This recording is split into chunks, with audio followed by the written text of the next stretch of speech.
বাকদেশপাত নৰুৱা সত্ৰত পৰম্পৰাগতভাৱে অনুষ্ঠিত হৈ অহা দৌৰ আমাৰ পূৰ্ণিমা তিথিত মূল ফাকুৱা আৰম্ভ হয়। পূৰ্ণিমাৰ আগদিনাখনৰ পৰা আমাৰ দৌল উৎসৱভাগি অনুষ্ঠিত হৈ আহে।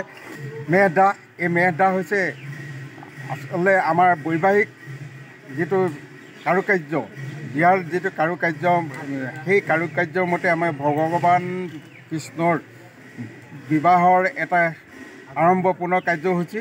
এই কাৰ্যসূচী হৈছে বাসুদেৱ মহাপ্ৰভুক বাসুদেৱ মন্দিৰৰ পৰা আনি পুনৰ অস্থায়ী বেদী স্থাপন কৰা হয় আৰু এই অস্থায়ী বেদীৰ পৰা নি নামঘৰত স্থাপন কৰা হয়। এই হৈছে মেহদাহ। আৰু যি অস্থায়ী বেদীত আমি স্থাপন কৰা হয়, এটি মানে আমি খেৰৰ ঘৰ এটি বনাই পেলাই স্থাপন কৰা হয়। সেই ঘৰটি আমাৰ পুনৰ নামঘৰত স্থাপন কৰাৰ পাছত জ্বলাই দিয়া হয়। এই মেহদাহ আৰু